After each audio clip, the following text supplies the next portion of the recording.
तो हेलो दोस्तों, कैसे हो आप लोग। Welcome back in today's video. तो पिछली वीडियोस में मैंने बात करा था हेल्थ के ऊपर, हेल्थ, एक्सरसाइज, वर्कआउट, इन सब चीज़ों के ऊपर मैंने पिछली वीडियो में बात करा था।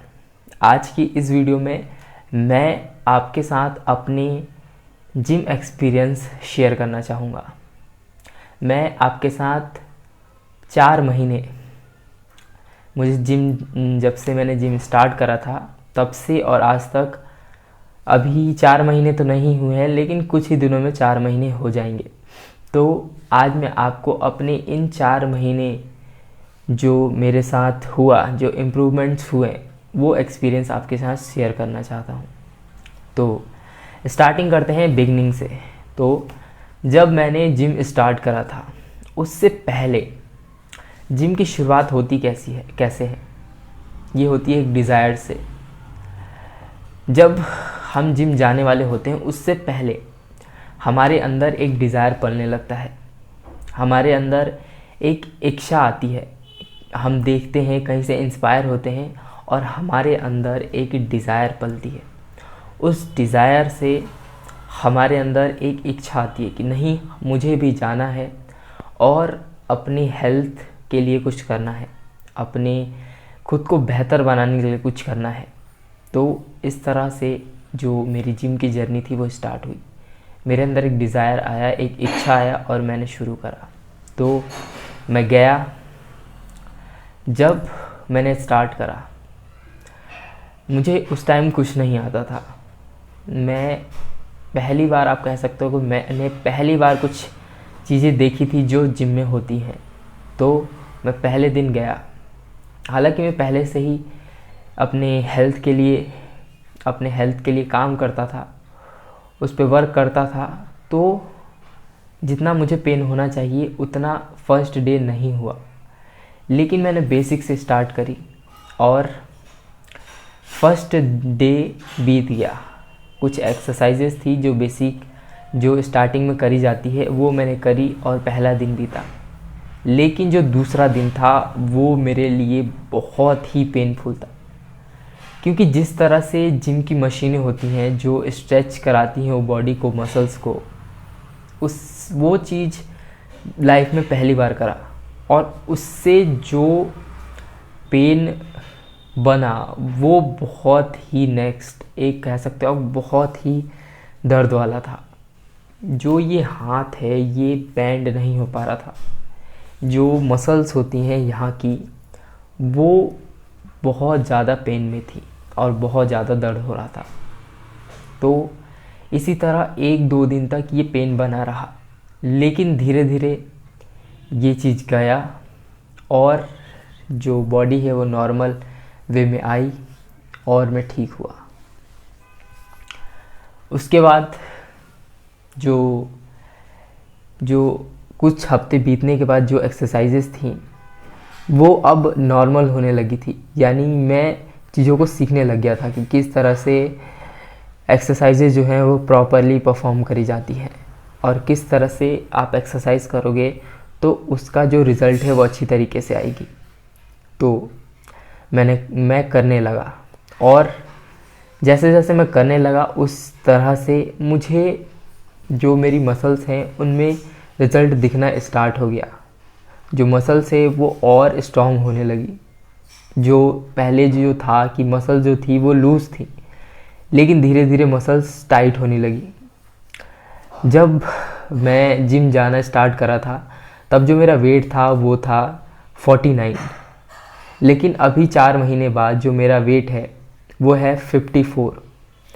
तो 4 महीने में लगभग 4.5 या 4 kg जो है वो ग्रोथ हुआ है मेरे जो। और ये जो ग्रोथ है ये फैट ग्रो नहीं हुआ है, ये मसल्स ग्रोथ है, क्योंकि मेरी बॉडी में पहले से ही फैट कम था और मैं बहुत कम फैट खाता हूँ। फास्ट फूड आप कह सकते हो महीने में एक बार या कभी कभी वो भी नहीं।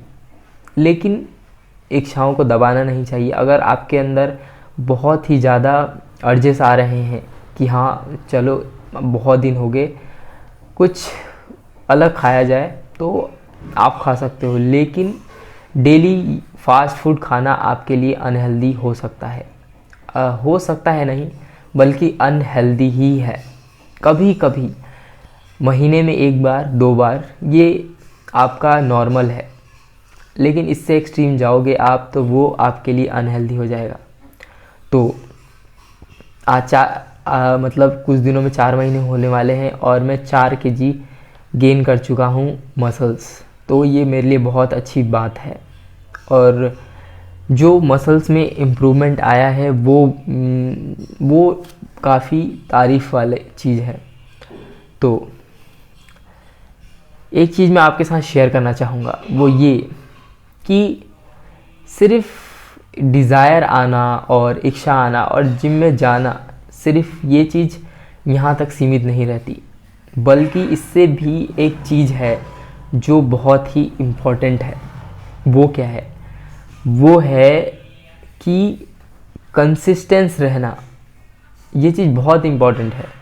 एक चीज़ देखा गया है कि अगर 4 इंसान जिम में जाते हैं तो उनमें से 1 बंदा ही टिक पाता है। ये साइंटिफिकली प्रूवन है, यानी रिसर्च हुआ है इस पे, और देखा गया है कि अगर कोई इंसान है, कुछ लोग हैं जो जाते हैं, तो उनमें अगर 4 लोग हैं वो, तो उनमें से 1 बंदा ही टिक पाएगा। तो ये चीज़ मेंटेन करना बहुत ज़रूरी होता है, क्योंकि स्टार्टिंग जो डेज़ होते हैं, अगर मैं अपना एक्सपीरियंस बताऊं, तो जो स्टार्टिंग डेज़ होते हैं वो बहुत ही स्ट्रगलिंग होते हैं।